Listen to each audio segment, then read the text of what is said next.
各位朋友，大家好。今天我想跟大家聊聊一块白胖子豆腐。你别看它便宜，在菜市场几块钱就能买一大块，可在咱们中国，它已经吃了整整2000多年了。宋朝的大文豪苏东坡，那是个出了名的美食家。他有一句诗叫煮豆为乳，脂为酥，说的就是豆腐。那个时候，豆腐就被称为小宰羊，意思是什么？就是说这豆腐的营养价值在素菜里头可以跟羊肉媲美。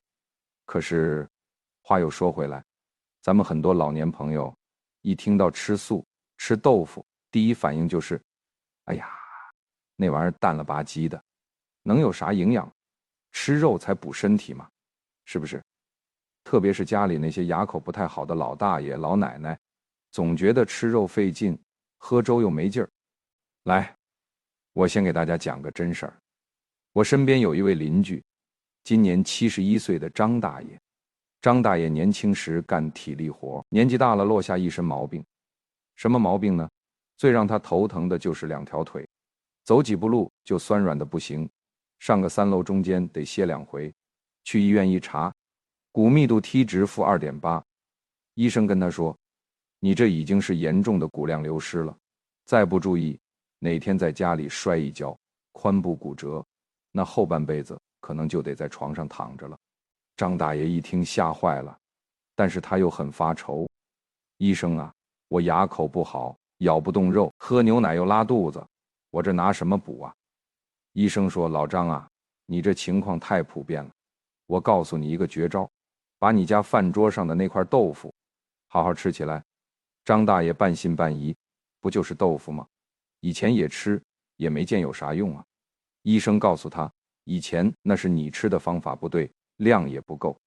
听我的，你每天用100到150克的豆腐，别再拿去红烧油炸，就用清淡的烹饪方法，再给你配个黄金搭档，你就坚持吃。3个月后来复查，张大爷一听这事儿简单，回去就让老伴儿每天给他安排。你猜怎么着？3个月一到，张大爷又去医院了。这次不是看腿疼，而是主动找医生复查。他满面红光地跟医生说，医生，神了，我这腿真有劲儿了。现在我每天下楼遛弯，能走40分钟不停脚。而且你猜怎么着？我这血糖也稳，以前餐后血糖老是在10以上，现在稳稳地控制在8左右。医生笑着翻看化验单，指着上面的数据说，老张，你看这蛋白质指标，从以前的偏低，现在完全恢复正常了。我说了嘛，这豆腐看似普通，其实是咱们中老年人餐桌上名副其实的植物营养宝。各位朋友，听到了吗？张大爷的转变不是吃了什么仙丹，就是把我们天天都能看到的豆腐吃懂了，吃对了。今天咱们就来好好扒一扒，这豆腐对于咱们60岁以上的老朋友，到底能带来哪3大让你惊喜的变化？第一个改善，咱们先从张大爷最切身的感受说起。骨骼和肌肉，咱们很多老人觉得人老了腿脚不利索是正常的，其实这个观念要改一改了。这不是老的必然，而是缺的后果。缺什么？缺蛋白质和钙质。大家要知道，蛋白质是咱们肌肉的建筑材料。根据中国营养学会发布的《中国居民膳食指南》建议，65岁以上的老年人，每天男性需要摄入65克蛋白质，女性需要55克。可是咱们很多老人，尤其是像张大爷这样牙口不好的，一天吃不了几口肉，蛋白质摄入量往往连推荐量的1半都达不到。没有蛋白质，你的肌肉就会流失，这就是医学上说的肌肉衰减症。人一没了肌肉，哪怕是腿上的肌肉少了10%，你的步速就会明显变慢，摔倒的风险直接增加30%。那豆腐在这其中扮演什么角色？它可是公认的优质植物蛋白，你千万别小看它。豆制品的蛋白质含量高达35%左右，而且是完全蛋白，含有人体必需的8种氨基酸。在众多植物蛋白里，它的吸收利用率简直是一骑绝尘。有研究表明，咱们把黄豆做成豆腐之后，消化吸收率能从生黄豆的65%一下子飙升到92%至96%。这是什么概念？就是说你吃一块豆腐，身体几乎能把里面的营养全盘接收，一点不浪费。而且豆腐里的钙含量也相当了得。我们常说补钙喝牛奶，但偏偏很多咱们中国的老朋友有乳糖不耐受，一喝牛奶就肚子胀，拉肚子没关系，豆腐来顶上。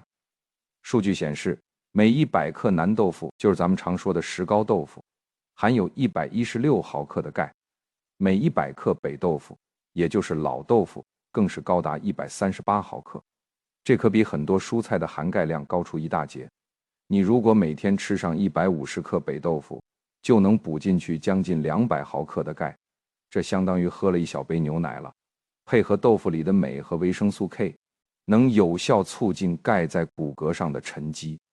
所以，对于像张大爷这样的老年人，每天坚持吃豆腐，就是在给你的骨骼存钱，给你的肌肉加油。半年后你再感觉走路是不是更稳了，上下楼梯是不是不用扶墙了，这就是营养的力量。考虑到很多老年朋友牙口确实不好，我推荐大家吃肉末蒸豆腐，把嫩豆腐切成厚片，铺在盘子里，上面放一点点瘦肉末、姜丝和葱花，上锅蒸10分钟。这种做法不仅软烂好嚼，易消化，而且瘦肉里的动物蛋白正好跟豆腐的植物蛋白形成蛋白质互补，能帮身体合成更完整的肌肉组织，比单纯吃豆腐或单纯吃肉都强。第二个改善，咱们说说很多老糖友最关心的问题，血糖。很多糖尿病朋友觉得这菜里就不能放糖，豆腐淡不拉几的，能对血糖有啥帮助？你搞错了，豆腐最厉害的不是它甜不甜，而是它的低升糖指数和高饱腹感。我们要知道，衡量一种食物让血糖升得快不快的指标叫做升糖指数，简称 GI 值。大家避之不及的白米饭 GI 值大约是88，属于高 GI 食物，而白面包和馒头 GI 值甚至超过90，而豆腐呢，它的 GI 值只有32，是货真价实的低 GI 食物。为什么？因为豆腐里丰富的蛋白质和膳食纤维，就像在你的胃肠道里设置了一道减速带。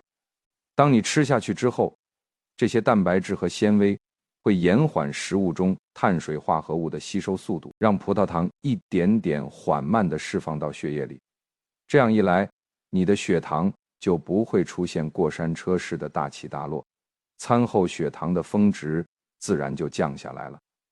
我曾经看到过国外的营养学跟踪实验，让一组糖尿病患者把主食中的一部分替换成豆制品，比如用豆腐代替一半米饭。持续跟踪3个月后，发现这组患者的糖化血红蛋白反映近3个月平均血糖的指标，平均下降了 0.7%。千万别小看这 0.7%。对于很多老糖友来说，这意味着并发症的风险下降了将近 15%， 而且豆腐的饱腹感特别强。很多糖尿病患者有一个误区，觉得血糖高了，我少吃点饭就行了。结果呢，饿得心慌，反而容易暴饮暴食。但如果你在饭前先吃半碗豆腐，或者用豆腐当主食的一部分，因为它的蛋白质含量高，在胃里停留时间长，你会觉得顶饱。这比你光喝粥、吃素菜扛饿多了，不容易饿，自然就不会乱吃零食。这控糖效果不就事半功倍了吗？对于需要控糖的朋友，我特别推荐凉拌豆腐。把内酯豆腐或者嫩豆腐用开水烫一下消毒，切成小丁，拌上一点醋，几滴香油，少许蒜末和香菜末。醋能进一步降低餐后血糖反应，而植物油能帮助身体吸收豆腐中的脂溶性维生素，比如维生素 E 是一种天然的抗氧化物。这道菜操作简单，不升糖，还特别适合夏天开胃。千万别放糖，也别勾芡。第三个改善，也是最让很多老人说不出口的困扰，便秘。朋友们，咱们可以做一个调查，60岁以上的老年朋友，是不是有30%以上的人每天都在为拉不出屎、拉得费劲而发愁？便秘这个问题，它不仅让你肚子胀、难受，更重要的是，长期便秘会增加心脑血管意外的风险。你想想，很多老人在排便时一用力，血压蹭地一下上去了。对于一些有高血压、动脉硬化的人，这个动作就可能诱发脑出血或者心肌梗死，这绝对是个不能忽视的健康隐患。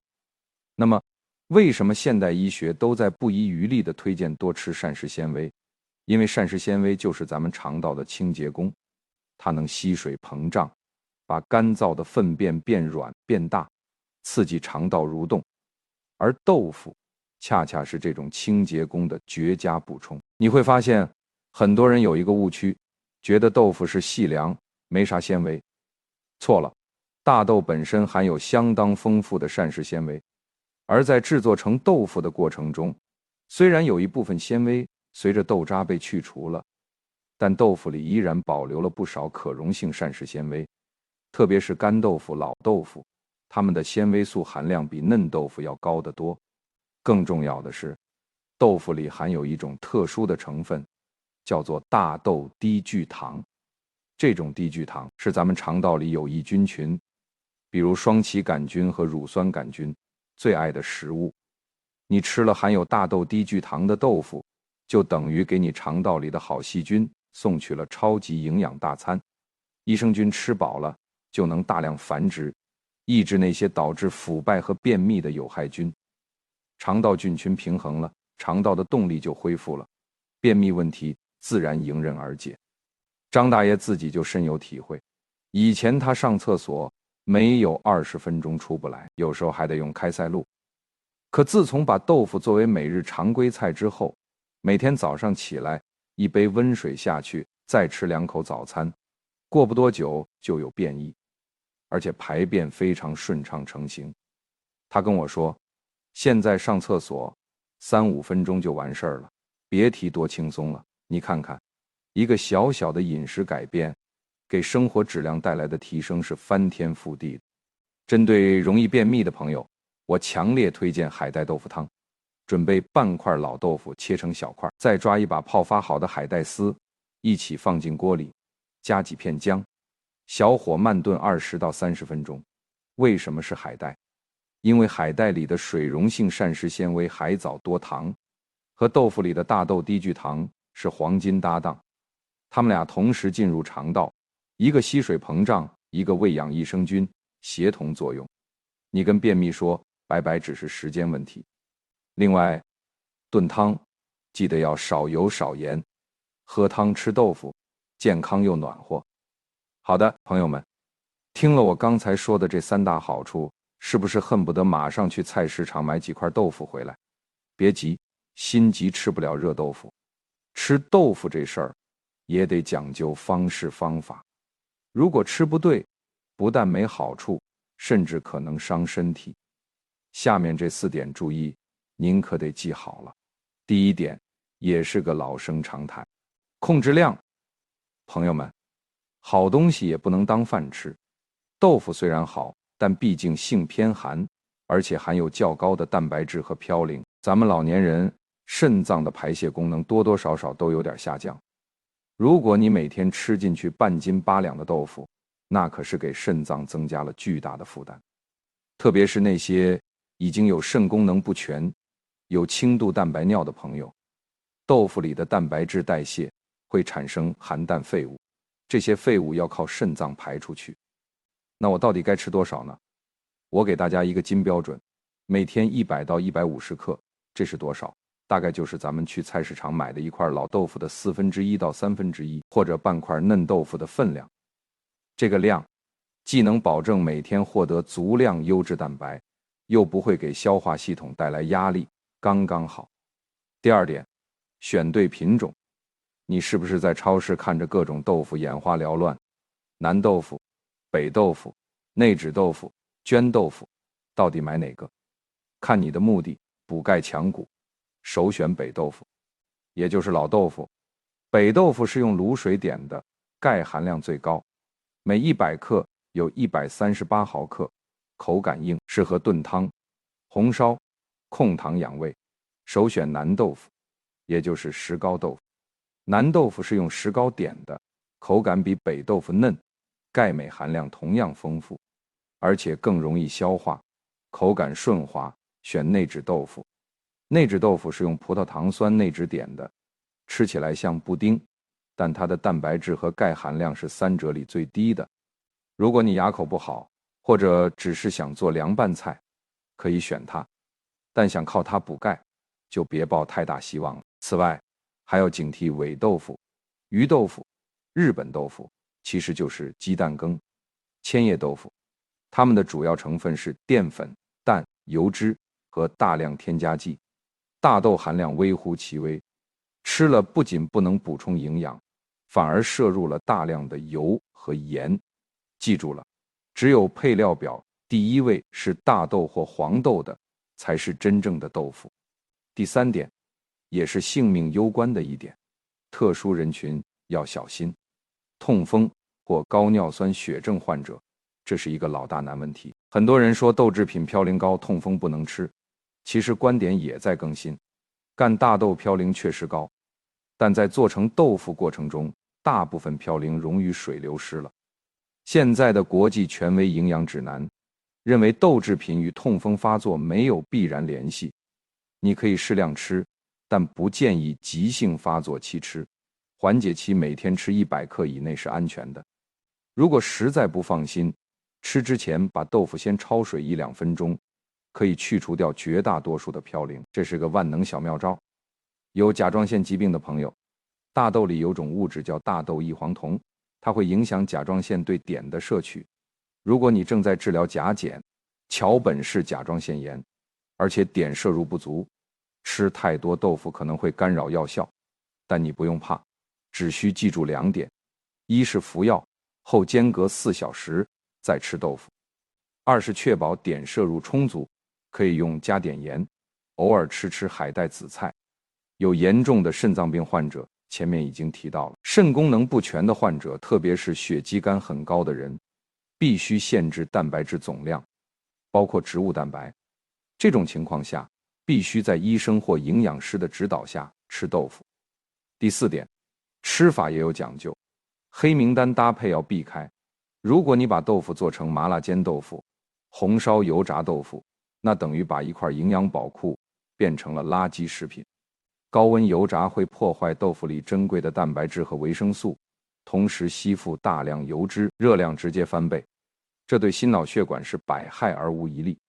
推荐的做法是清蒸、凉拌、炖汤、做馅，这样既保留了营养，又清淡少油。黄金搭档，百搭之王。豆腐是出了名的百搭之王，比如说豆腐加鱼，如鲫鱼豆腐汤，鱼肉里的维生素 D 能促进豆腐里钙质的吸收，效果翻倍。豆腐加海带，刚才说过，通便又补碘。豆腐加青菜，如小油菜，青菜里的维生素 C 可以促进铁的吸收。黑名单搭配，尽量避免和含草酸高的蔬菜，如菠菜、苋菜、甜菜，生拌或同锅不焯水就一起炒。为什么呢？豆腐里的钙遇上蔬菜里的大量草酸，会结合成草酸钙，这玩意儿咱们身体吸收不了，既浪费了钙，还容易在肾脏形成结石。你如果想吃小葱拌豆腐或者菠菜豆腐汤怎么办？有解决办法，一定先把菠菜或小葱在开水里焯1分钟，把里面大部分的草酸去掉，这样再和豆腐同吃就安全多了。好了，朋友们，关于今天的主角豆腐，我们就说到这里。回过头来想一想，我们老祖宗的智慧真的太了不起了。一块普普通通的豆腐，价格不过2-3块钱，却是大自然赐予我们中国人最慷慨的礼物。它不昂贵，不艳丽，却用最朴素的方式，为我们的健康筑起了一道坚固的防线。它让牙口不好的老人能轻松补到蛋白质，养出硬朗的骨骼。它让血糖不稳的糖友找到了平稳血糖的好帮手，它让深受便秘困扰的朋友找回了每天一身轻松的舒坦。我们常常在追求所谓的名贵药材、进口保健品，却忽略了最好的医生其实就在我们家的厨房里，最好的处方就是我们一日三餐里的一粥一饭。亲爱的朋友们，从今天开始，别再小看那块豆腐了，每天100到150克，无论是蒸炖还是凉拌，花几分钟的时间，就能为你和家人的健康攒下一份看得见的本钱。如果您觉得今天的内容对您有帮助，别忘了动动手指点赞收藏，并且把它转发到您的家族群、朋友圈。也许您的一个小小转发，就能让您身边的某位朋友，比如像张大爷那样的人，从此走出健康误区，找回幸福晚年。好了，感谢您收听，咱们下期节目再见。